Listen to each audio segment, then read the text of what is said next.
na bukugomi kanoni na andun putiyelo album papa.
Hello, this is the Midday News. Thanks for joining us. Prime Minister James Marape appeared before the National Court today to testify against Jacob Yafai, former Deputy Secretary for the Department of Finance, implicated in the Paraka scandal. Marape is listed as a state witness due to his involvement as Finance Minister when the 41 million kina was paid to Paul Paraka lawyers. At least 6 state witnesses have testified, including complainant former Solicitor General Neville De Vete. Yafai faces 1 count of abuse of office and 4 counts of misappropriation in the alleged misuse of over 41 million kina, allegedly paid by the Finance Department to the Paraka law firm. They have been neglected for decades despite the Wow gold rush in the 1920s and the Garaina tea plantation in the 1960s. On Tuesday, March 25th, Bapi village in Wow Warriors Garaina Valley will host a historic and ambitious Norbe Northern Highway project groundbreaking. This missing road link will connect the people of Waria, Ono and Goilala to Wow, Ley and the Highlands Highway.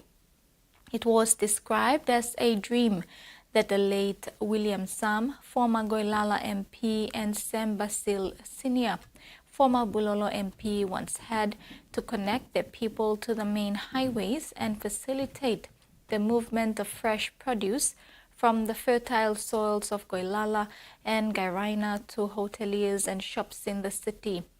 While Warriors MP Marsh Narawek is taking the lead to connect the provinces of Morbe and Northern. He described the initiative as transformative. Kamataro Primary School, located in the remote Danwaya community of Genawaugia, Ward 4, has finally received long-awaited government support after more than 30 years of neglect.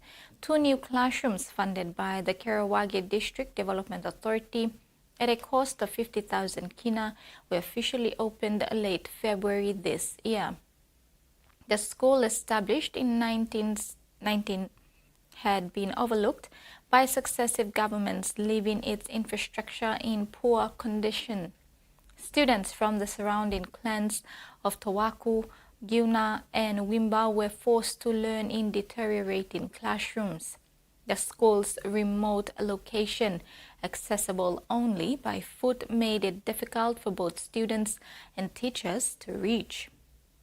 Karawagi MP Francis Tiune initiated the new classroom project in late 2023. Funding shortages and transportation challenges delayed completion, but local contractors persevered to ensure the building was complete for use this year. After weeks away, Melbourne's pro-Palestine protest returned to the CBD, with thousands taking to the streets. Rally-goers have vowed to continue protesting until a permanent ceasefire is reached. Protesters back on Melbourne streets and in large numbers.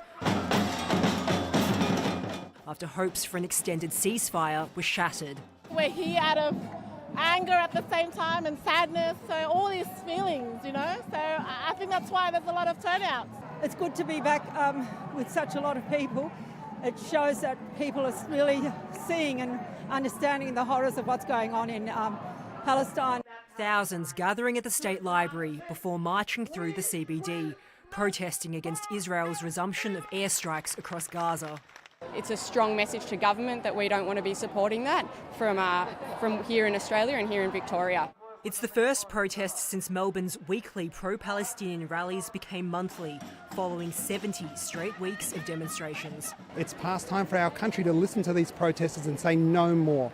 We're going to need to cease military ties with Israel. We need to cease two-way trade. And it wasn't the only rally today. Earlier, dozens of Victorian teachers protested outside the Department of Education.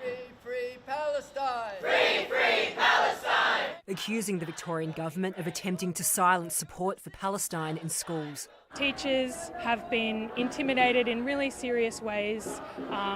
Some teachers were stood down for months at a time. Well, it's clear that pro-Palestinian protesters have returned to Melbourne CBD more energised than ever. And with no permanent ceasefire in sight, it's looking like these protests won't be ending anytime soon.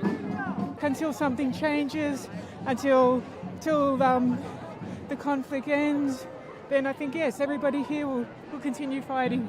A small group of Israel supporters were moved on by police just before the pro-Palestinian protest started.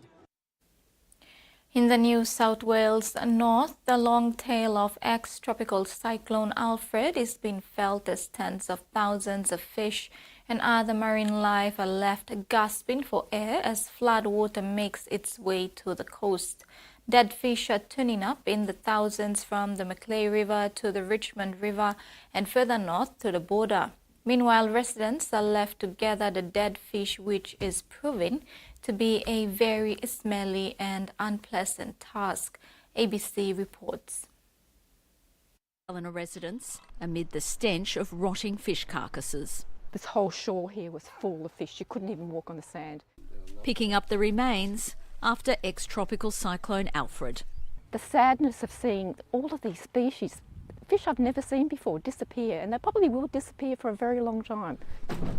Third-generation professional fisher Claire Joblin says it's heartbreaking and is concerned for her industry. I've seen a lot of dead fish, definitely in the Circular Quay in Ballan is pretty full on. A lot of female, larger breeders, a few crabs, lots of mullet, as you can see, a few struggling on the surface here. She says the local fishing industry has been left in limbo. It'd be good if fisheries came and assessed it to see if we could be able to fish and see if compensation was necessary. The Department of Primary Industries and Regional Development says the impacts of ex-tropical cyclone Alfred continues to be felt as poor water quality discharges from North Coast floodplains. It blames the fish deaths on hypoxic water. This is what happens after a flood when rotting vegetation depletes the dissolved oxygen levels, falling to such a low level that marine life can't breathe. Essentially, they are suffocating in this water. It's 3 years on from the region's last flood disaster and major fish kill. We can honestly say that it's a massive blackwater event, a big fish kill. And I'm hearing from community that it is bigger than the floods of 2022. While the clean-up gets underway, authorities warn more fish could die in the coming days and weeks. And that ends the news update. Do join us at 6 tonight for more news and sports. Bye for now.